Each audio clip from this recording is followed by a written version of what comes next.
Jerusalem. For Christians, the most important events in history took place here. The Bible says this is the city where Jesus lived his last days and was crucified. What happened here changed the world. Over 2,000 years, the city too has changed. Destroyed and reconstructed more than 20 times in as many centuries. Only fragments, traces, and ruins remain of the Jerusalem that Jesus would have known. Now, building on decades of research with state-of-the-art 3D graphic modeling, we can reveal what it would have looked like to him. The streets and gateways through which he would have walked. The complex water system which kept this desert city from thirst. The pools where some say Jesus performed miracles. The temple complex, the heart of the city and of the Jewish faith, where Jesus taught and prayed. An extraordinary piece of engineering that was razed to the ground almost as soon as it was completed. We will reveal the lost world of the Gospels, Jesus, Jerusalem.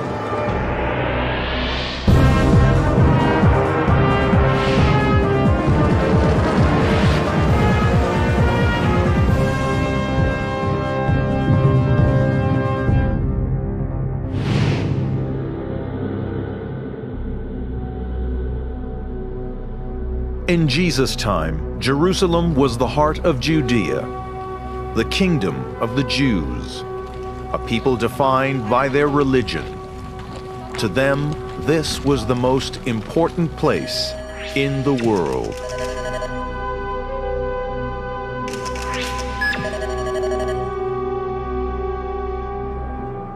The Gospels describe 3 different occasions when Jesus came to this city. 40 days after his birth, when his parents presented him to the priests in the temple. At the age of 12, when he came to teach. And for the last week of his life. He entered the city walls in triumph and then left them to die on a cross. Jerusalem in the first century is the center of everything for the Judean world. There's a strong contrast between where Jesus has come from and the Jerusalem to which he arrives. His hometown was Nazareth, a small settlement 75 miles to the north. Nazareth had a reputation for being rough and uncivilized. It could not have been more different from Jerusalem. He comes from the country, and now he's coming to the city.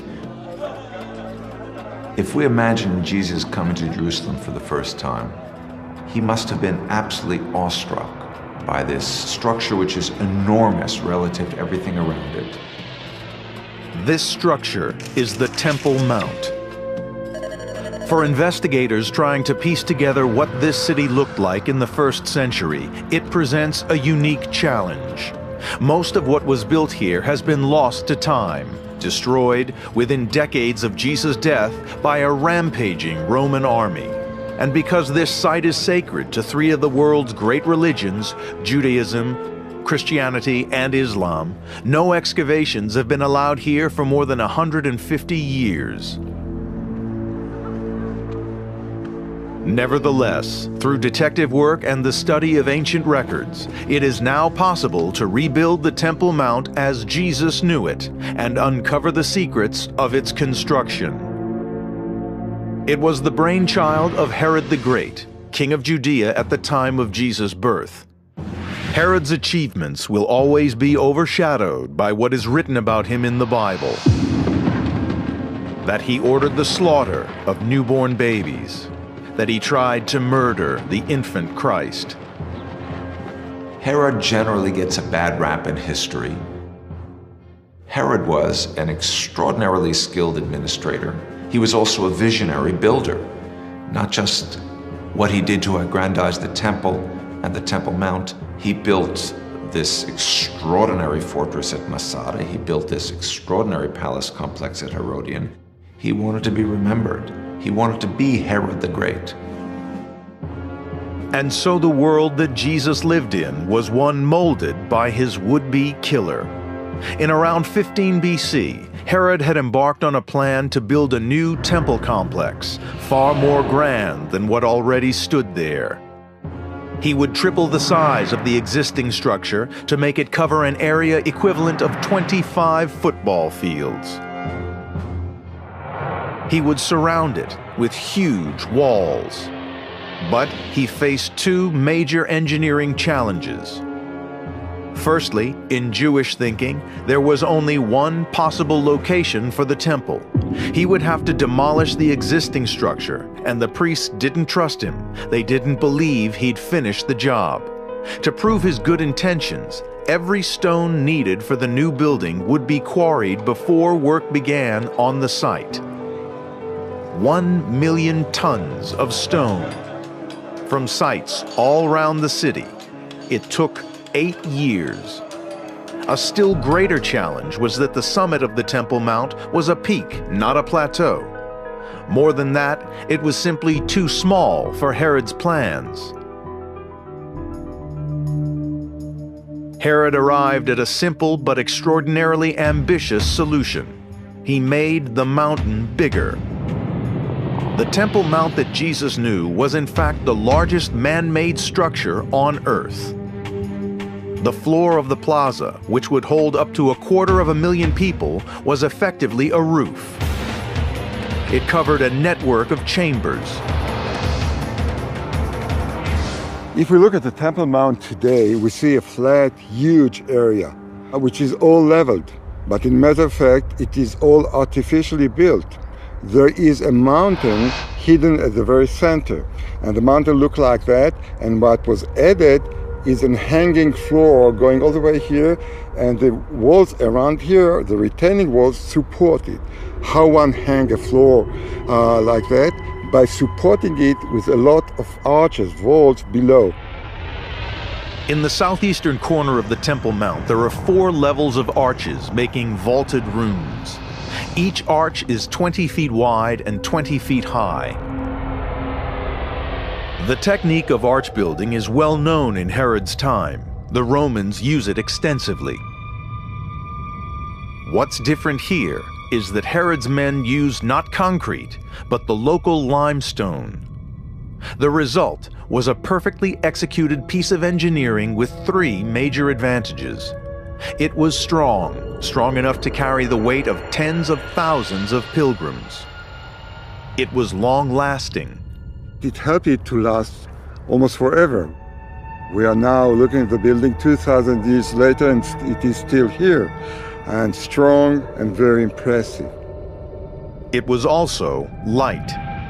If Herod had tried the alternative, to simply fill this space with earth or rubble, the weight on the retaining walls would have been far too great. They would have had to have been made even thicker, or they would have collapsed. As it was, the walls that surrounded the Temple Mount were vast. They were 15 feet thick, and rising above the plaza, they stood more than 120 feet high. They were made from hand-carved stone blocks. The Temple Mount is about a mile in circumference. So we can say that a single layer of stone would be, let's say, 800 to 1,000 pieces. On average, each of these stones weighed around 9,000 pounds, roughly the weight of a full-grown elephant. Some were much bigger.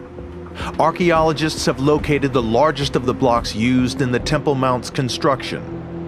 It can be found in what are called the rabbinical tunnels. Now buried by 2,000 years of progress and change, in Jesus' time it was in plain view at street level. Dr. Jody Magnus is a world expert on the architecture of Jesus' Jerusalem. This very large stone is part of what's called the master course. The idea was to stabilize the Temple Mount by incorporating a row of stones that are much bigger, taller, and heavier than all of the other stones. Its size is hard to comprehend. It is 20 times larger than the largest stone used in the building of Egypt's pyramids. It's over 40 feet long, 10 feet high, and weighs over 400 tons. Jesus or any other visitor to Jerusalem would have been confronted by a building of vast, intimidating scale. And Herod's builders took this into account with a trick of enormous skill.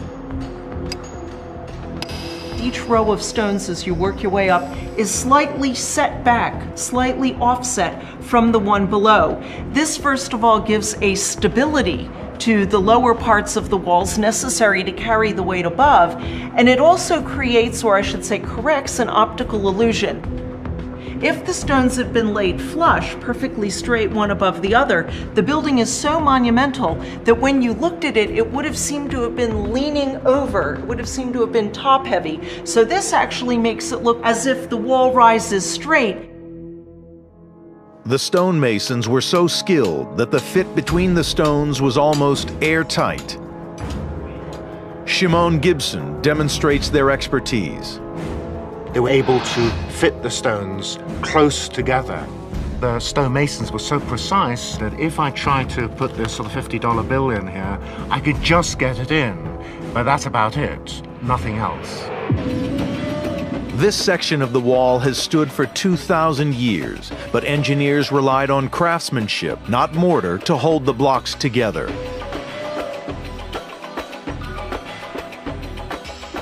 "18,000 people were employed in building these walls.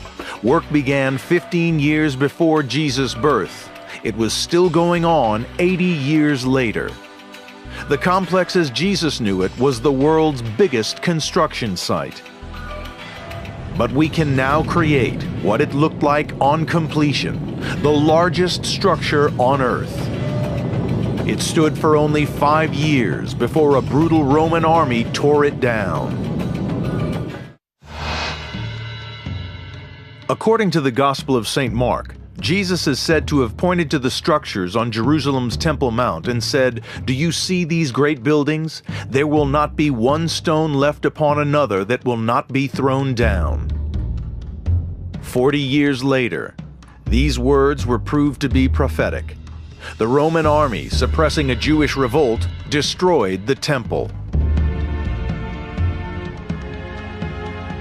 The result for modern investigators is one of the most tantalizing challenges of biblical archaeology: to recreate the Holy Temple as it stood in the middle of the Temple Mount. It has taken the work of generations of scientists and scholars to build a picture of what Jesus would have seen when he came here. On entering the Temple Mount, he would move upwards through a series of courts or open spaces. He would pass a sign written in Greek warning all foreigners, meaning non-Jews, that if they passed beyond a certain point, they would be put to death. Then he would be in the Court of the Women, the last place where women were allowed. This was the outer court of the temple proper, or sanctuary. At the top of 15 semicircular steps was the beautiful gate, leading to the court of the Israelites, and opened only to ritually purified Jewish males. Jesus would not be able to go beyond that point because within the temple itself, only the priesthood entered. And the Holy of Holies at the back of the temple, only the high priest entered, and only once on the Day of Atonement per year. Piecing together the evidence from written sources, it's possible to establish what the exterior of this jealously guarded sanctuary looked like. Archaeologists have calculated the height of the temple sanctuary compared to the structure that stands there now, the Muslim Dome of the Rock. The wonderful Islamic building there is exactly half the height of the temple at Herod's and Jesus' time.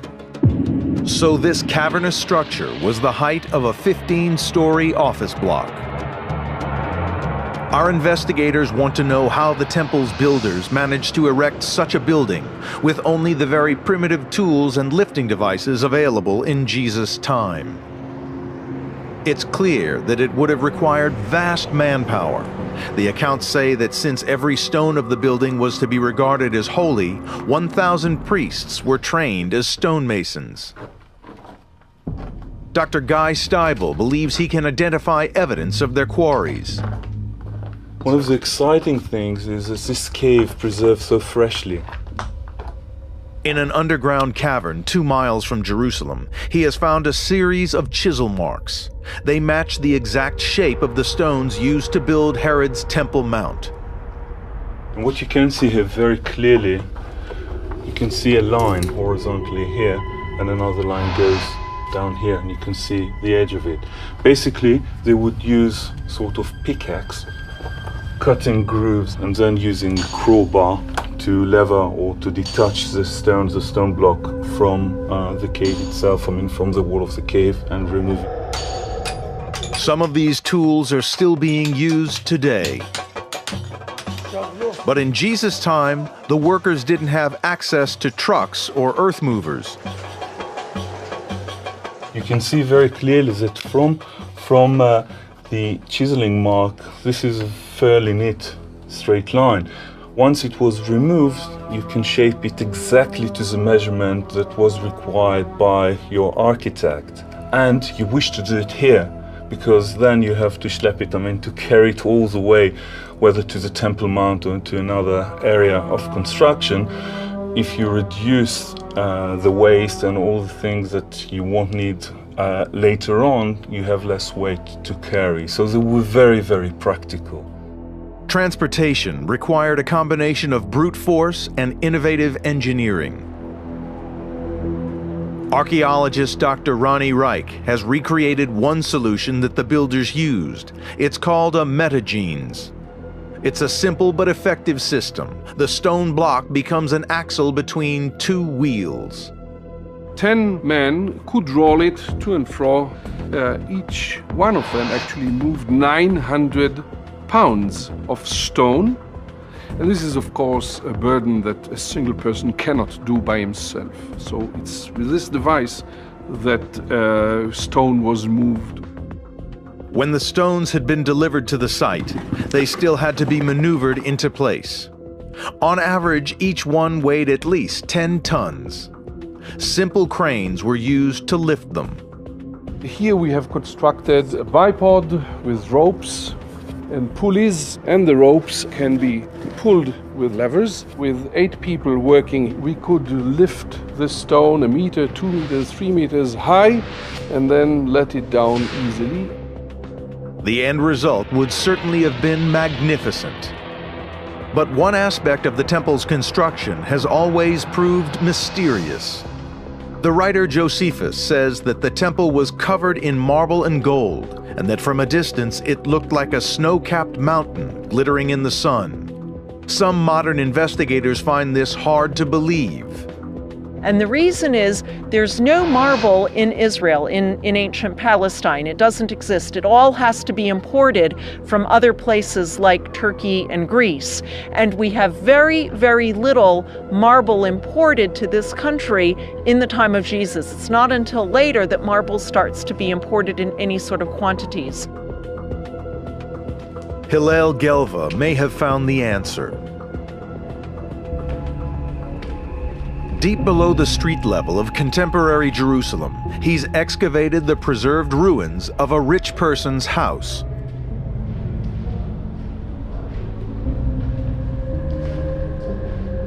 The walls and ceilings are covered with intricate designs.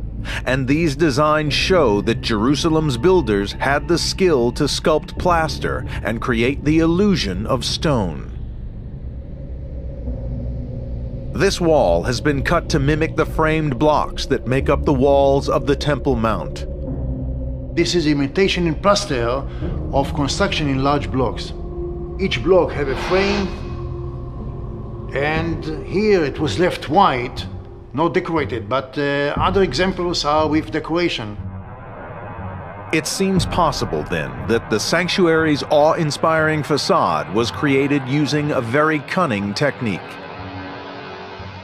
So in my opinion, when our sources describe the temple as being made of marble or covered with marble, what they actually mean is that the building was made of a shining white stone, or perhaps stone covered with a polished stucco. We can now show the temple as it would have looked when Jesus saw it.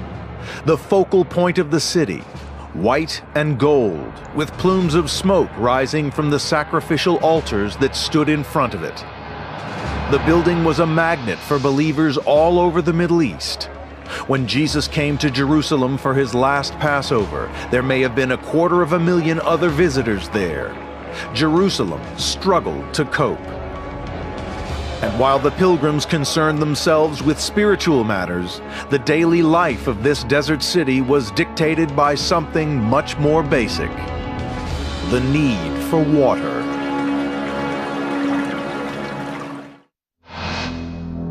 Tradition has it that 1 week before his death, Jesus entered the city of Jerusalem in triumph.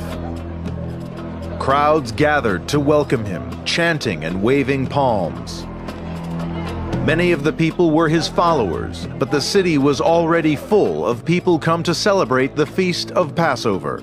The normal population of Jerusalem around the time of Jesus is probably well under 30,000. And probably during the time of the festivals, certainly the Passover festival, one can imagine that it might have been 10 times that. It might have been 300,000. Jerusalem at this moment was the fastest growing settlement in the Middle East. It received over 1 million visitors a year. Our investigators have been trying to build a picture of what the city looked like and how it handled this massive influx of people.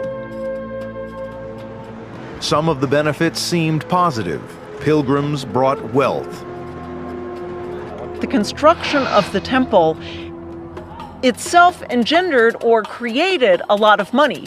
People came to Jerusalem as pilgrims. They had to spend money for lodging, for food, for gifts and souvenirs along the way, and of course pay the temple tax and also pay for sacrifices.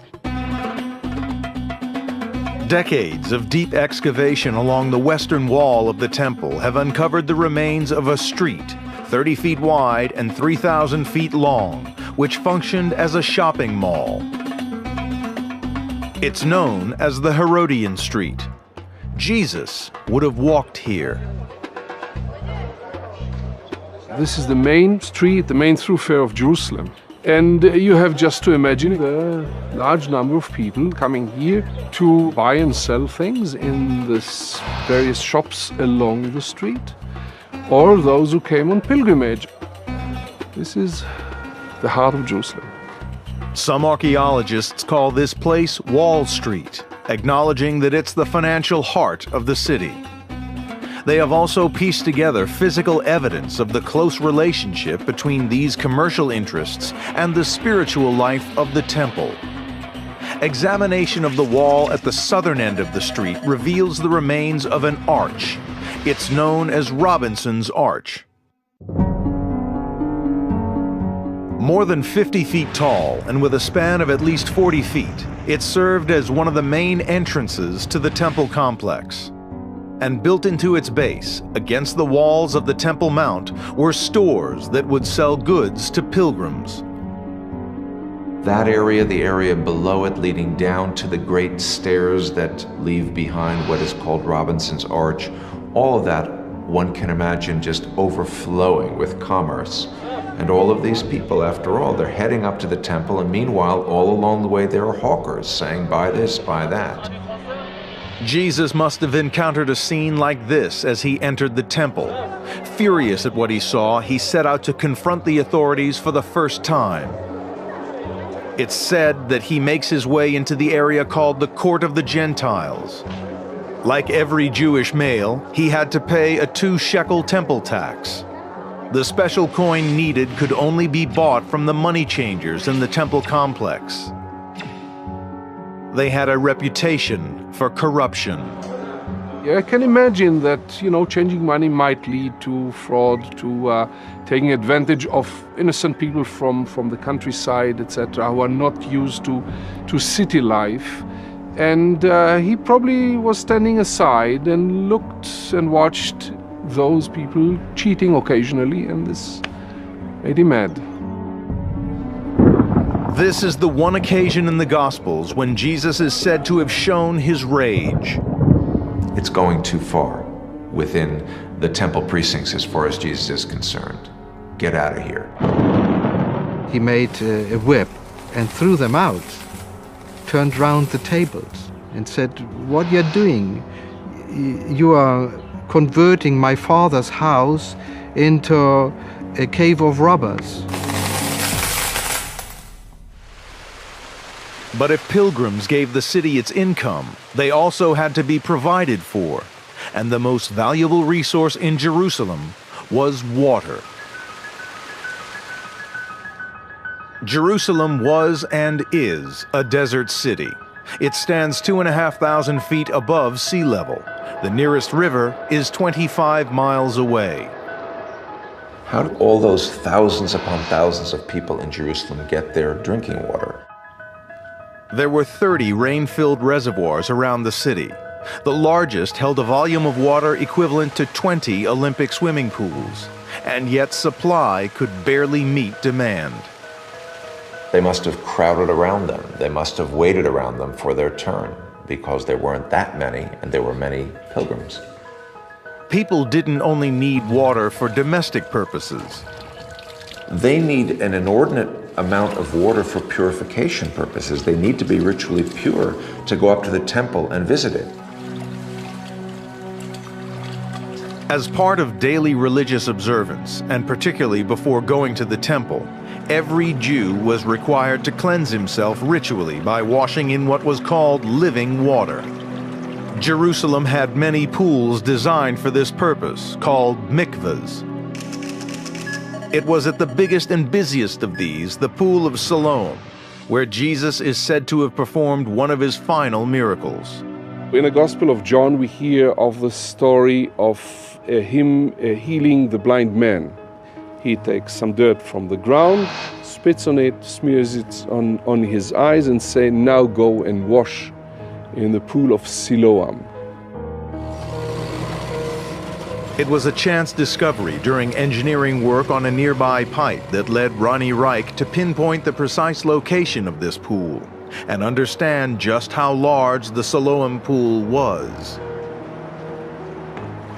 Fed by one of Jerusalem's only natural springs via a tunnel 600 yards long, it's thought to have covered up to 20,000 square feet. If Jesus did heal a blind man who came and bore witness here, then the story of this apparent miracle would have been heard by hundreds and then spread throughout Jerusalem. It was a public challenge to the city's authorities.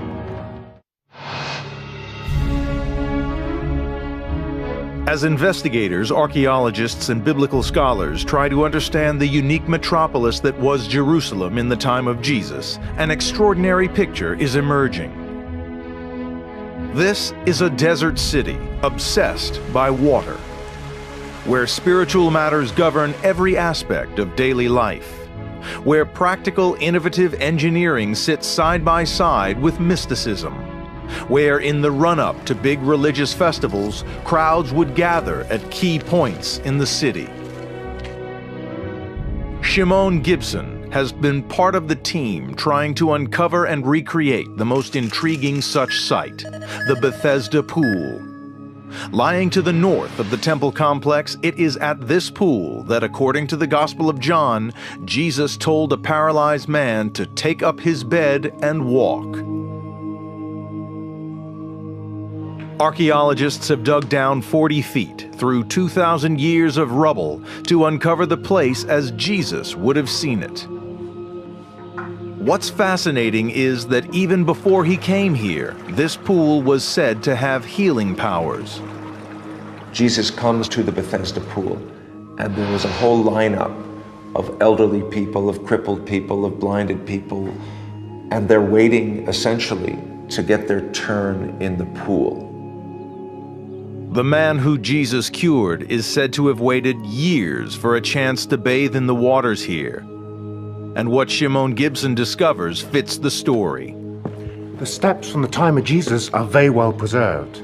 As you can see, there's a flight of steps here with a landing between each set of steps. These landings fit in very well with the Gospel of John's story, that the infirm were brought in to the pool itself and that Jesus then enacted his miracles.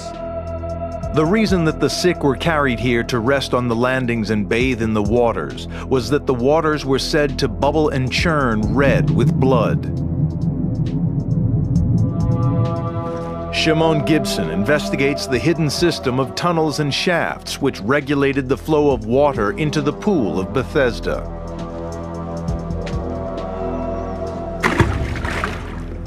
This was what produced the pool's famous bubbling. This is the area of the sluice gates, and you have two openings, one larger one at top, another smaller one at the bottom. The sluice gates gave precise control over the depth of water in the pool. They were accessed via a vertical shaft sunk through 50 feet of rock. If I can, let's see, here we are. So to demonstrate how people would have climbed up and down this shaft, I'm climbing up here, and it's roughly about this level that a pulley system would have been utilized. They would then extract the plug. It was hard work, but it was an ingenious system. Shimon has also found an explanation for the apparent presence of blood in the water. Here in this rock-cut wall, you can see here this fissure, and within the fissure is this reddish soil. Within the barrier wall, within the tunnel which was cut through between the two pools, the soil is even redder. When the water was flowing through from the northern pool, those who were coming down to be purified would have thought that perhaps blood was emerging from the water. At the same time, the Temple Mount was often awash with real blood. Because once a pilgrim had made himself ritually pure, his next duty would be to go and offer a beast for sacrifice. At the time of major festivals, such as the Passover, which brought Jesus to the city for the final days of his life, vast numbers of animals would be killed every hour. It was sacrifice on an almost industrial scale. At Easter, Pesach, just imagine several thousands of sheep being slaughtered on a single day. This is the background to Jesus' last days. We have a clear picture of what Jerusalem was like at the time that he was arrested, tried, and killed. But many people want to try and get closer still, to pinpoint the places where these events are said to have played out. It's not just historians and archaeologists. Every year, hundreds of thousands of pilgrims come to the city in the hope of walking where Jesus walked. But through 2,000 years of rebuilding and change, the city has grown, and so have the stories. It's become hard to separate reality from myth. A clear example is the site where Jesus ate his Passover meal. The way in which he is said to have broken bread here has formed a blueprint for Christian services ever since. And that's why so many come to this room, the Senecal, or upper room on Mount Zion, because they believe that it happened here.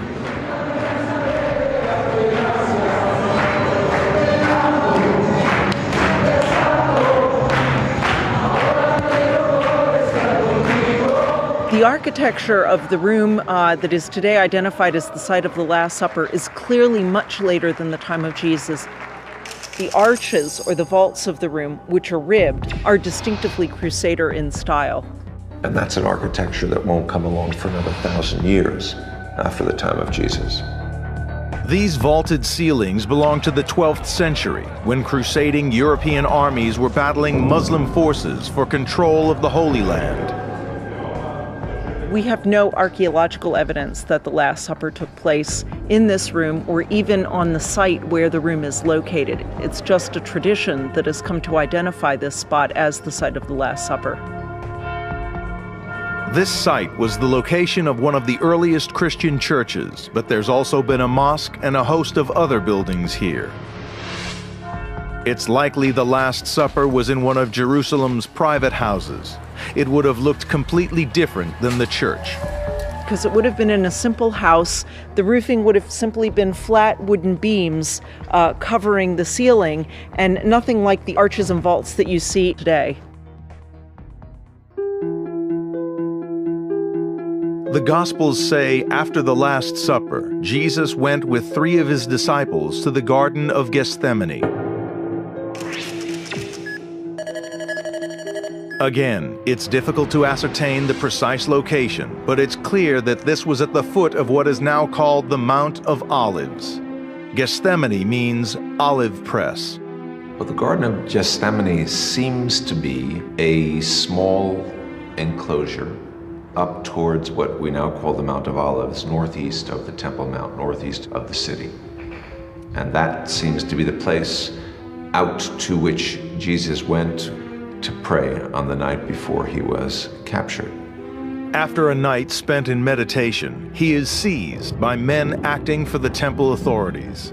Jesus is apparently apprehended in the Garden of Gethsemane just before dawn, that darkest hour before the dawn.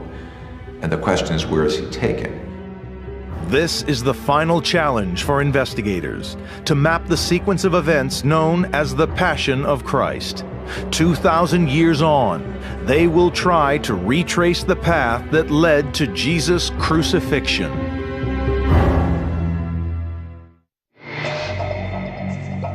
The Gospels agree that after his arrest, Jesus was brought to the residence of Pontius Pilate, Judea's Roman governor. This makes historical sense. The Roman Empire had a tight grip on this city.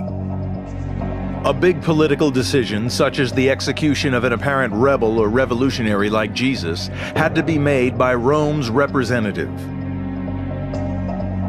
Again, tradition has attached itself to one particular site as the place where Jesus was beaten, paraded before the mob, and then sentenced. Generations of pilgrims have been told that it happened at the Antonia Fortress. The Antonia was the headquarters for the garrison of Roman soldiers stationed in Jerusalem. Very little remains of it now, but investigators have been able to reconstruct it from ancient writings.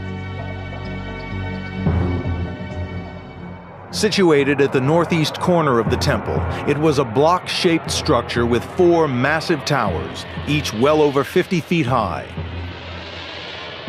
As such a strong image of Roman domination, it's clear why the Antonia came to be associated with Pilate and the trial of Jesus.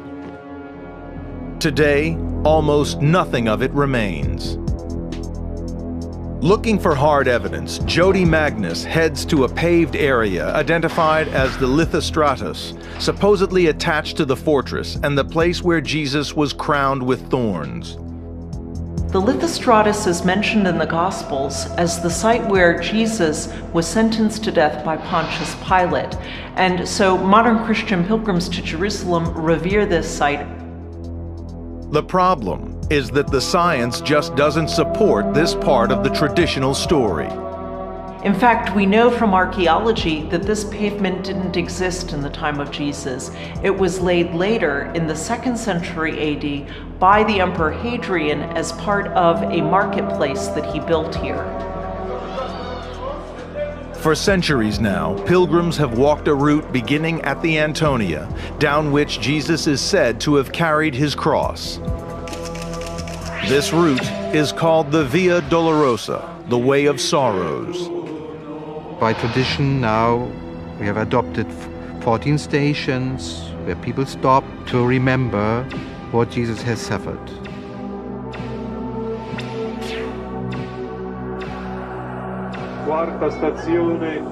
But there is little to prove that this is the right route. People who believe they are following the footsteps of Jesus to the point and place where he's confronted by Pontius Pilate, where the soldiers hold him in captivity, where they jam the crown of thorns on his head, may be mistaken. The idea that this is the route that Jesus took is based on a simple misconception, that Pilate's residence and the headquarters of his troops were the same place. Actually, records suggest that Pilate probably lived in another building, a palace constructed by Herod. We now know that contrary to medieval tradition, the trial of Jesus would have taken place within the old palace of Herod the Great, the Praetorium, where the governor Pontius Pilate, coming up from Caesarea, would have been lodged. No trace of this palace has been found, but we do know that it stood to the southwest of the temple. And if this was Pilate's residence and Jesus was brought here, then his final journey did not follow the Via Dolorosa. Modern Jerusalem is not the city that Jesus knew, and it is almost impossible that anyone could now walk the exact path that Jesus took. For most of the people here, it's the spiritual dimension to this journey that's important. And yet, remarkably, there is strong evidence to suggest that we do know where Jesus was killed and buried. Scripture talks about Golgotha, the place of the skulls, as the place where Jesus died. Today, as they have done for 1,500 years, believers say that place was here, where the Church of the Holy Sepulchre stands in the center of Jerusalem.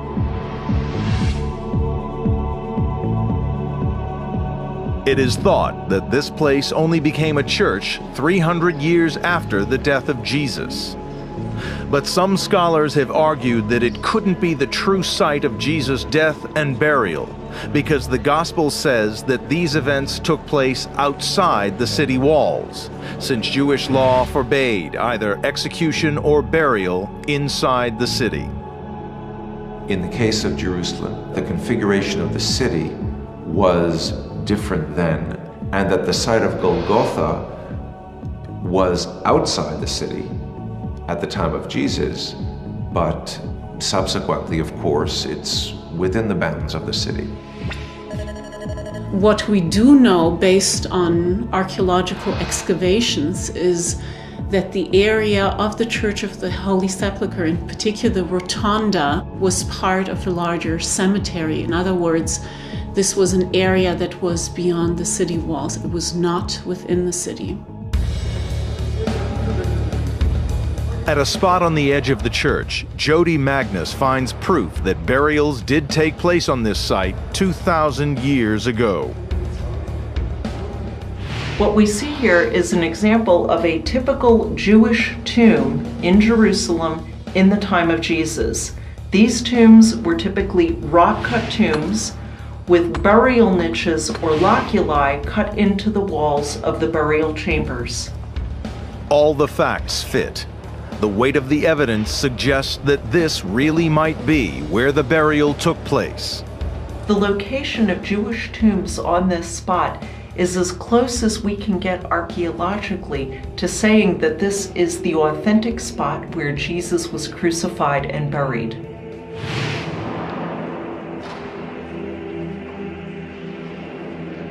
Jerusalem is an extraordinary city today, and we can reconstruct a detailed picture of what it was like 2,000 years ago. We're capable of reconstructing first century Jerusalem physically and spiritually.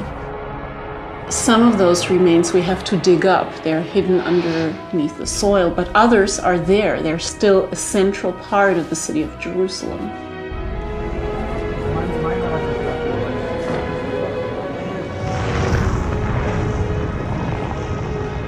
By rebuilding it, we get a glimpse of a time and a life that, whatever we believe, played a massive part in shaping our world.